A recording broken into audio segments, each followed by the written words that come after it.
मला असं वाटतं आपले शिवाजीराव सावंत ते महाराजांवरती लिहित होते. त्याला शिवाजीराव बाबासाहेबांकडे आले आणि एक एक गोष्टी विचारत होते, कुठच्या वेळेला काय झालं, कधी काय झालं, काय काय होत होतं वगैरे. आणि एके दिवशी त्यांनी विचारलं की म्हणे बाबासाहेब मला सांगा, महाराज ज्या दिवशी गेले त्यावेळेला शेवटची जी काही वेळ होती, शेवटचे जे काही तास होते, काही त्याच्याबद्दल काय आहे का? म्हणजे कोण त्यावेळेला तिकडे हजर कोण कोण होतं?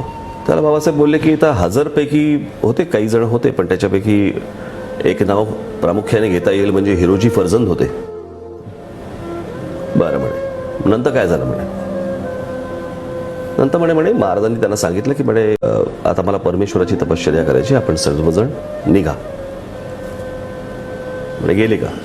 हो म्हणे गेले. सर्वात शेवटी कोण गेलं म्हणे?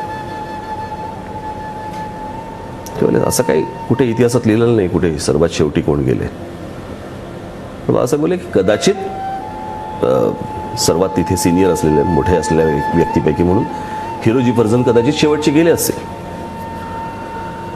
त्यावरती बाबासाहेब बोलले म्हणे इतिहास संपला की कादंबरीकार कसा सुरू होतो, जागा होतो, त्याचं हे उत्तम उदाहरण. त्यावेळेला त्यांनी विचारलं की त्यांनी शेवटी वळून महाराजांकडे पाहिलं असेल का?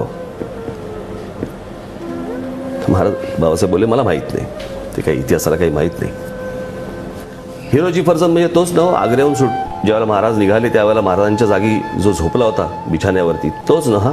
बाबासाहेब बोलले हो.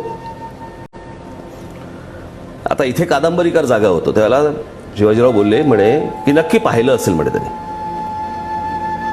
नक्की मागे वळून पाहिलं असेल महाराजांकडे, आणि महाराजांना तो म्हणाला असेल की महाराज त्या आग्र्याच्या त्या गादीवरती देखील हा तुमचा सेवक झोपला होता, तुम्ही इथून निघा, आज तुमच्या मृत्यूच्या बिछाण्यावर देखील हा सेवक झोपायला तयार आहे.